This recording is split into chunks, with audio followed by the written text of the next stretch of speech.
klausytojai, šiandien vėl tokia tema, kaip sakant, vis dar vyksta stebėjimai kai kurių žmonių, kai kurie kaip bendrauja ir kaip leidžia bendrauti su kitais žmonėmis, vadinasi, ant kiek mes kartais neturime kultūros, net ne mes čia, galbūt, sakykime, kai kurie žmonės, ne? Tiesiog, žinote, galiu pasakyti vieną labai elementarų dalyką. Jeigu žmogus bendravimo stilių turi su klientais, su draugais, su pažįstamais ir taip toliau, tai šitą bendravimo lygmenį arba šitokią komunikaciją šitas žmogus turi ir su kitais žmonėmis. Tai vadinkime, su vaikais, su dar kažkom ir panašiai.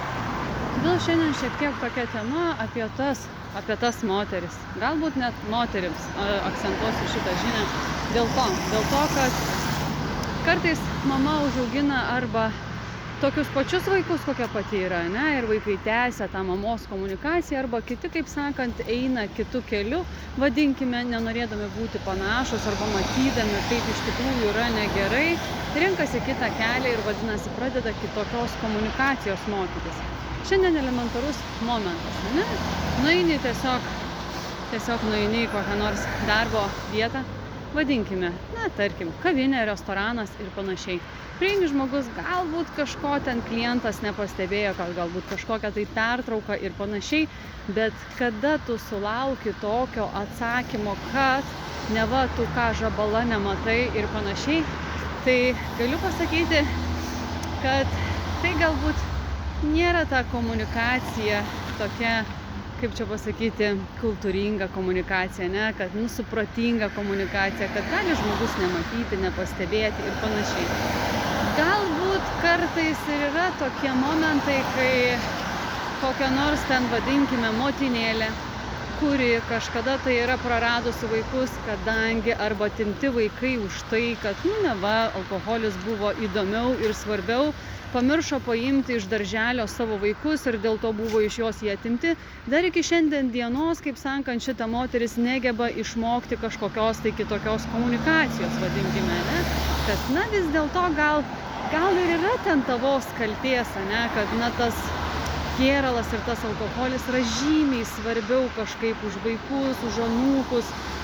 Pirmoj vietoj, ne? Vat žmogus patyrė traumą, tai ne, vis tiek, alkoholis yra pirmoj vietoj. Dėl to kartais tokios moteris ir nekeičia tos komunikacijos, net nesimoko.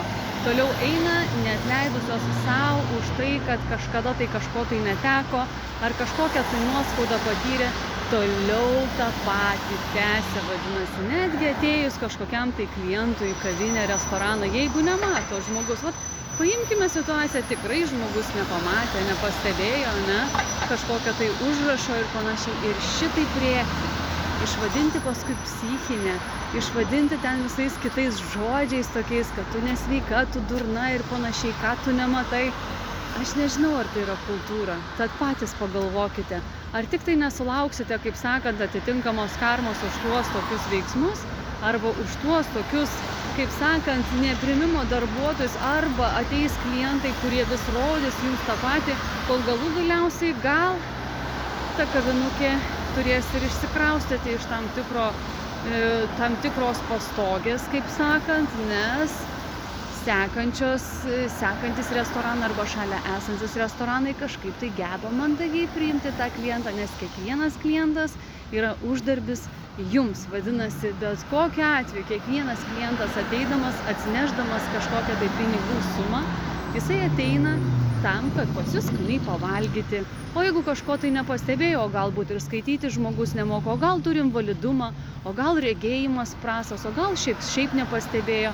Tai kartais, žinote, tas toksai, kai žmogus pats iš tikrųjų jaučiasi kaltas dėl savo praeities kažkokių tai įvykių, tai dažniausiai tą kaltinimą ir tą tokį ant kito žmogaus metimą jis toliau gyvena tame pačiame, nors iš esmės situacija tai kita.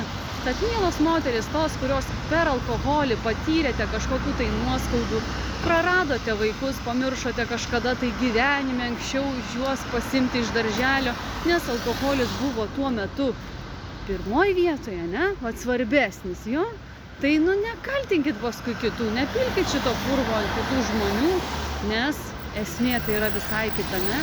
Esmė yra visai kitame procese, esmė yra visai kitoje situacijoje, kad prisimkite savo atsakomybę, kaip sakant, kad alkoholis vis dėlto yra tas momentas, jisai yra kaip ir geras dalykas, kada jisai yra su saiku vietoje ir kiekyje, kaip sakant, o jeigu jau tame kiekyje įvyksta kažkokios tai situacijos, kai dėka alkoholio neišeinama į darbą, dėka alkoholio esi piktas, dėka alkoholio prarandi savo vaikus, nes pamiršti kažką, tai galbūt savo tarakonus tektų patiems anksčiau ir vėliau prasispręsti ir neieškoti kitų kaltų, nemesti purvo ant tų, kurie yra nieko dėti.